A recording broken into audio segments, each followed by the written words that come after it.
Bonjour et bienvenue pour ce nouvel épisode de Questions-Réponses, le podcast qui décrypte l'émission et l'actualité de l'Académie de Grenoble.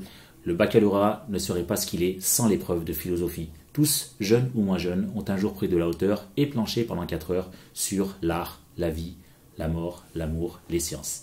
À 5 jours précisément du début des épreuves du baccalauréat 2024 par l'épreuve de philosophie, nous avons décidé de nous intéresser à cette matière si particulière avec notre invitée du jour, Karine Laborie, professeure de philosophie au lycée Pierre-Terrail à Pontcharrat. Bonjour Madame Laborie, merci de partager ce petit moment en notre compagnie. Je pense, donc je suis. C'est un bon début, reste à développer. Bonjour. Alors effectivement, c'est une phrase très connue de Descartes, extraite de la 4e partie du discours de la méthode. C'est la première certitude que trouve Descartes à l'issue d'un geste qui est quand même particulièrement impressionnant, une expérience assez vertigineuse, puisqu'il nous propose de faire une fois dans notre vie, et ceci pour toute notre vie, comme si tout ce qui était douteux était faux.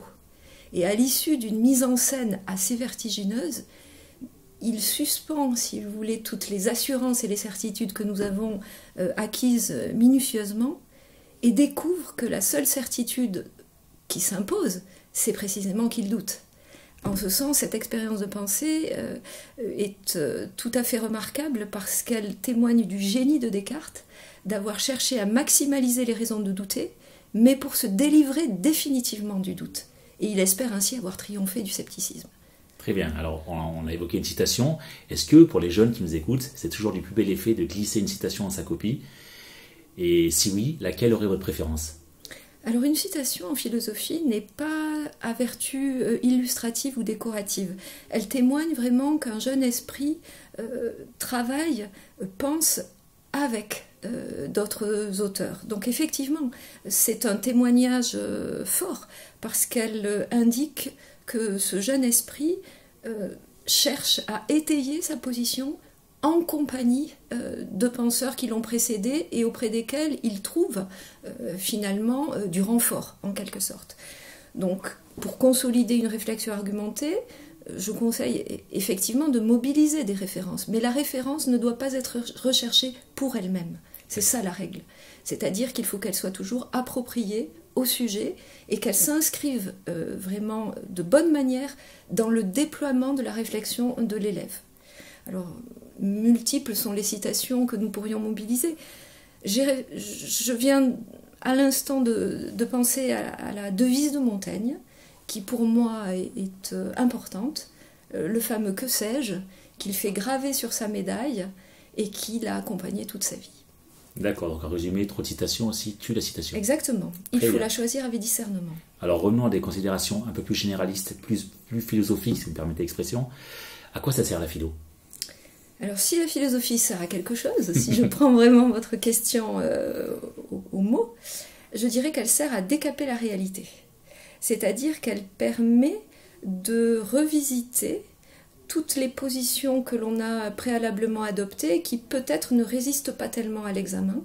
Elle permet de se réinstaller dans sa langue et de comprendre l'usage de mots que l'on ne saisit pas toujours. En somme, elle permet de mettre à nu les véritables aspérités de la réalité et de se confronter à des questions de premier plan. Professeur de philosophie, aujourd'hui en 2024, qu'est-ce que ça veut dire, Madame Laborie? Eh bien, ça veut dire à chaque rentrée, aller à la rencontre de jeunes gens, à chaque rentrée embarquer en quelque sorte sur un grand bateau avec eux et faire en sorte qu'ils se trouvent auprès d'eux-mêmes dans l'élément de la pensée.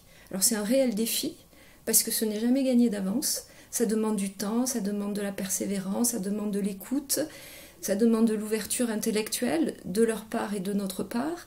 Donc c'est une aventure dont on ne sait pas d'avance comment elle va se déployer et c'est ce qui en fait l'intérêt aussi à chaque rentrée. Et son charme. Et son charme, tout à fait. Comment évolue cette matière par rapport aux transformations de la société? Alors je dirais que notre monde croule sous une masse de données, d'informations, de connaissances aussi, de premier plan, puisque nous avons atteint un haut niveau de connaissances, jamais égalé. Et peut-être l'apport de la philosophie à ce niveau-là, ce serait de réactiver en permanence la culture du jugement. Il ne suffit pas d'avoir des informations, d'avoir des données à sa disposition, mais il s'agit véritablement de se les approprier pour les tester, pour les peser, pour les mettre finalement sur la sellette et pour établir, s'il y a lieu, une position. Et s'il n'y a pas à établir de position, parce que ce n'est pas non plus une exigence nécessaire, tout au moins avoir fait ce travail d'examen, pour ne pas se laisser en quelque sorte engluer sous une masse de données finalement qui nous écrase. D'accord. Quel est l'apport sur le monde d'un professeur de philosophie? Alors, c'est une question difficile, parce que ça suppose que l'on estime qu'on a une tâche à accomplir. Moi je dirais que cet apport, ce serait d'assurer la continuité du monde commun. Je pense à Hannah Arendt dans La crise de l'éducation, qui souligne combien il est important de permettre à des jeunes gens d'affirmer leur singularité.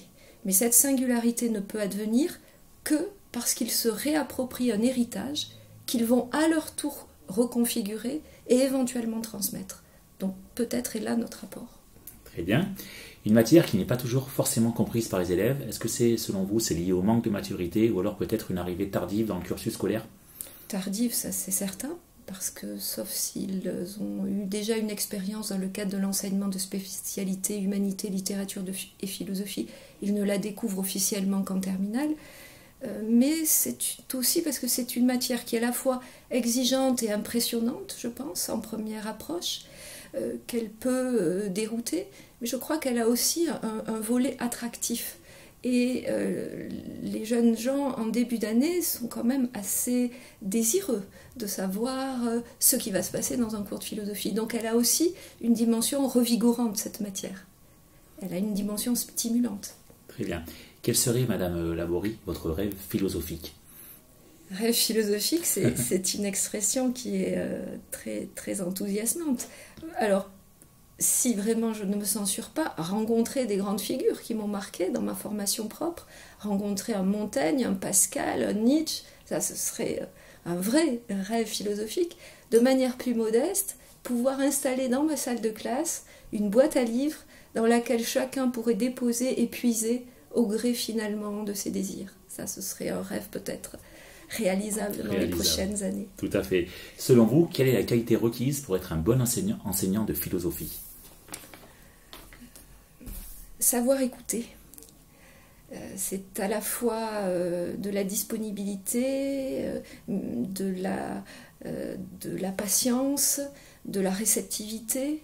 Et savoir écouter, cela veut dire aussi savoir écouter les silences de certains élèves, savoir écouter la posture, la gestuelle, la prise de parole, savoir écouter pour moi.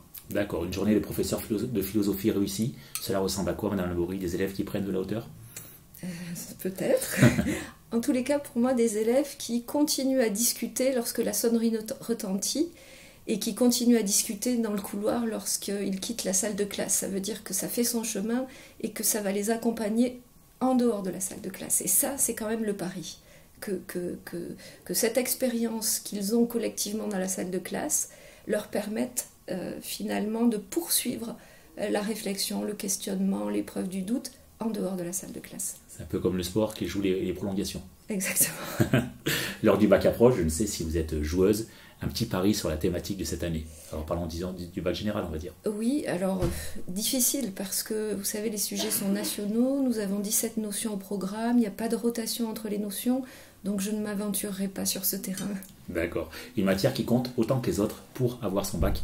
Alors c'est une matière qui effectivement compte, un coefficient qui est important, en série générale coefficient 8, en série technologique coefficient 4, un peu moins important, mais c'est surtout une matière qui compte pour sa formation et pour sa préparation des études supérieures.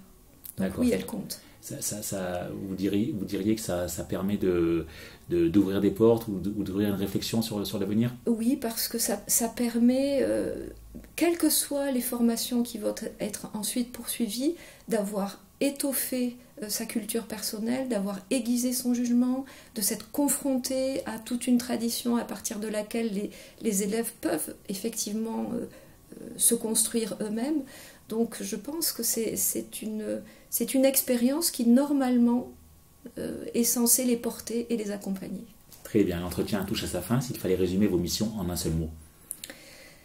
S'il fallait résumer mes missions en un seul mot, ce serait sécuriser la prise de parole et la culture du jugement des élèves, qu'ils se sentent en sécurité en philosophie. D'accord. Une chose importante à ajouter sur le métier de professeur de philosophie, une remarque ou une réflexion dont nous n'aurions pas parlé.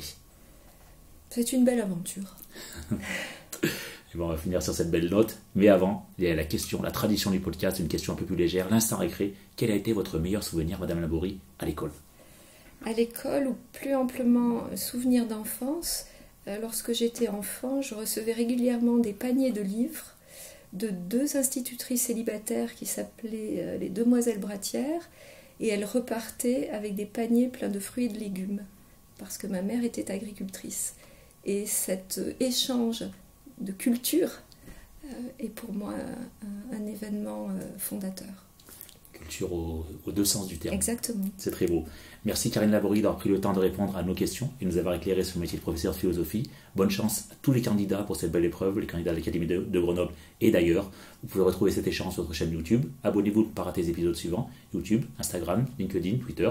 Rendez-vous très bientôt pour un prochain épisode de Questions-Réponses, le podcast de l'Académie de Grenoble.